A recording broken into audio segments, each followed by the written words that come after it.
سلام علیکم دوستانی عزیز، روزی همه شما بخیر شادی باشد. امروز ولاگی ما سر می شود نمی پخت پس. امروز در کخنی فطیر کرده بودم، فطیر ورقین. خیلی همه شما میدونین زولاشته میخیل کم ترک او نمک دروش نمیتا کم ترک دروش انداختم برای قبطای فطیر ملایمک بیا گفته. در دخوفکه عادل میپزم. خیلی دخوفکم نمیدونم چی برای خشته سببی همی سویتو باشه دیر سرخ میکنم. اینمی خیلی وای کردم مایده چه 4 دانه کردم آوزی باشه در دخوفکه میمونم. اینمی خیلی مخبر زدم بالای نونم دم یکم وقت تخم نمیکنم، یکم وقت کلچه کنم. اگر کلچه دم میکنم فقط امی بالای فطیر ده و دیگر چیاده اینمی او میکنم، اوی خنک. اینمی خیلی او میکنم کنجد میپاشم در دخوفکه میمونم تا سرخ شدن شه میسته. دروژ برای وای انداختم که امی کودک خوردنشون ادوب نشود. نیکی در امی دخوفکه پختم سیرونا کم ترک قاق ترک اومده می قبطاش برای که دخوفکم پستی بد بود. درجه باشه خمیر پیتزا میگیرم. 1 استکان شیر، کم تر روغن، دروژ، نمک، کم ترک شکر. خیلی یک جویا کردم. خمیرش تیار میکنم میمونم تا رسیدنش میسته. محصولاتی که در پیتزای ما میروه همش تیار کرده میمونم. درباره اینترنت مگزین یک پادپیسچی که نویسته بودن در کامنتر که مدام فهمونیم و هم زکاس کنیم. راستی دوستانی عزیز، ما همین رجیستراسیون کردنش شروع خودم نمیدونم چه خیلی رجیستراسیون میکنم برای که ما چند ماه قفای همین اینترنت مگزین بگیم که گشتگی وقتی سکچر میکردم رجیستراسیون کردن نمیتونستم اودالید میکردم هم خیر. بعد بچه ما خیران همی وای کردک در همی رایون ما خودم یافتم میسته پالاژینی همی مگزین بگیم هم مشه یافتم. بعد بچه هم رجیستراسیون کرده داد. یکم بار یک تا زریان مناک زکاس کردم که زریان مناکم اومد رفته گرفتم. بعد دیگر بار مور زکاس کردم همش خوشرو میه.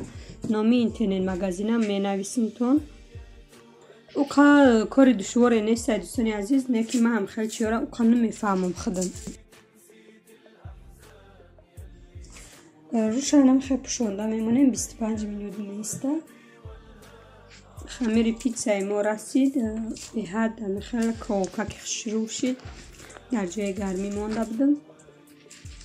در لیست دخوفکه خیلی روغن کرده میمونیم. بعد رنگی همی زولای کلچه را میگیریم خیلی کلا کرده میمونیم کم تر رو گیره. بعد تنکش میکنیم.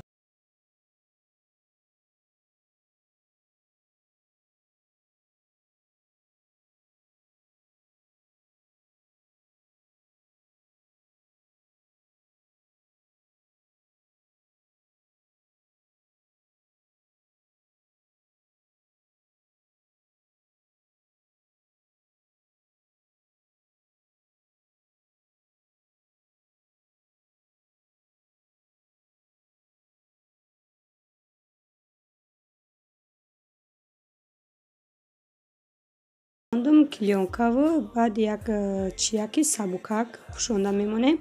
کم ترک رو گیره خیلی بسیاری بد نمیسته. کم تر رو بگیره خیلی رو گریف کم ترک بلوش هم خیلی زیر کرد. تمد میندازیم کم ترک. تمد اگر سخت باشه کم ترک آب میندازیم هم خیلی ملایم ترک شود. انا خیلی تنگ میکنیم به دستمون شروع کرده. بسیاری بعد من تنگ نکردم. مثلا می کم تر اقل سرک بیا برای کودکان ملایمک خوردنشون تنکی بعدم نکردم.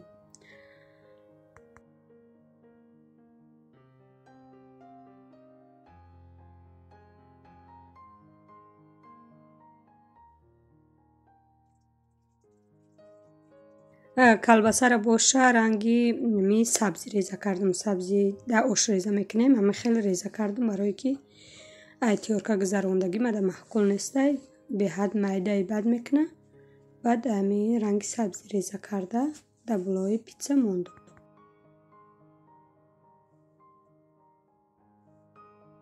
сира ай тиёркаям хеле майда гузарондам.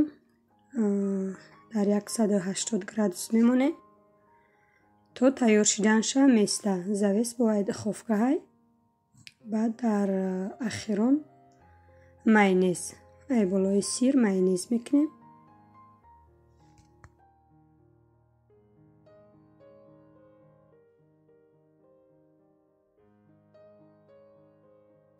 телефони ма беҳад камераш хира шидагиам хеле хира меояд ки торик меояд чира сиёнка карданда.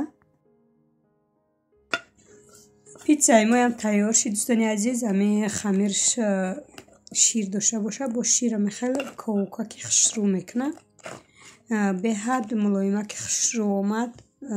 нашикастам дар ҷам хеле гарма как буд. одами кӯдакдор чӣ хеле дига хаб намекуна. ами кӯдакдия кор мекунӣ. ҳатман шумоам тайёр кунен барои фарзандони худ. беҳад бамаза хушрӯ омад.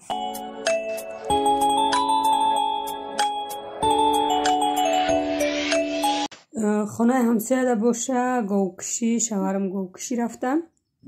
насиб боша гова бикушан яктарафа кунан гӯшт пӯша майда карда мо насиб кардагӣ боша калаву поча сафед кунем. хубиш дар ҳамиае ки гӯшти тоза мехӯрӣ свежи бигем ами мекушан. тоҷикое ки дар ҳами территория зиндагӣ мекунанд гуфта мемонанд. баъд ино мекушанд меоян ами хеле мехӯранд то бегара намерасонанд. ҳама меоя мегирад. насиб боша ҳозир мо аи буқа расона кардем ишка расона карду кас харид. ҳозир бо киштания насиб боша ами мо то ахироша бошад. киштанӣ бошан агар баъд пешакӣ гап мезанем. баъд иш мехарем. ҳар сол ки дар уҷа будем як мола мекиштем. 2 моҳ 3 моҳ мебурдак. мо маразиннико калон ки буд мебурдак. дар ҷа боша хай чени худмон мехарем хай бо то тамом шидан шав. раҳмати калон дӯстони азиз ба ҳар яки шумо ки меҳнат карда комментария менависем. дохил мешав комментариятон да ҷавоб наметиҳем. иншалло ки ҳамаи комментариёи шумо да ма ҷавоб метиҳем. дастгири шумо пешрави мо мебошад. дар канали мо касоне ки обуна шудагӣ нестен обуна шавем. ҳатман лайк комментарияро фаромӯш накунед дӯстони азиз. беҳад хурсанд мешем мо. нами хеле гова вай карда шидан шикамаша ҷудо кардан. дӯстони азиз шумо нависен дар ами комментария ки шиками ами гову мола чӣ моли майда боша чӣ ами гов боша хӯрдан дуруст ҳаста ё ки не. хай ман намедонам. тои қасола хай дар ҳамон канушниям будем. гоҳе мегирифтем ай молора гоҳе намегирифтем. баъд гуфтанд ки ҳаром ай намедонам аку ҳаром ҳастай нестай. дар ҳами гем ки ҳоҷи мирзора гӯш кардам 7 ҷои ҳами мола ҳаром гуфтанд. на ки ами нафаҳмидем ки ҳами шикамаи мола ҳаром гуфта бошад. шумо чӣ фикр доред дӯстони азиз? фикротонро нависен. дар тоҷикистон будем фақат тоза мекардем. мисол меҷӯшондем халадес мекардем.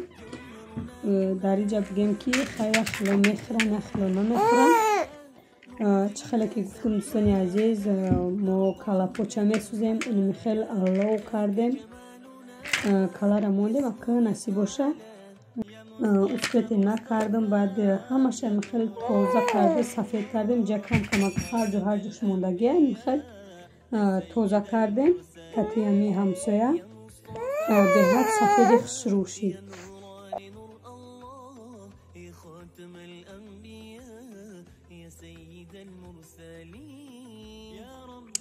мурғобиёро бинен کمتر بره باران و برف بدینه. خیلی آوجم شده بودن، خیلی مرغابی هایی که سفید بودن همقدر سرشون چیرکینی بودن که در همین آو خچونه تازه کردن سفید خشک شدن. میگردنم بیرون. رحمت که با ما هستین، ویدیو ما را تماشا میکنین. دوستان عزیز همیشه مثل انمین ارچه سبز خورم باشین، صحت و سلامت باشین، بالای سر فرزندکتون هیچگاه درد و غم نبینید. تا ویدیوی آینده در پناه الله مهربان باشین. خیر دوستان عزیز.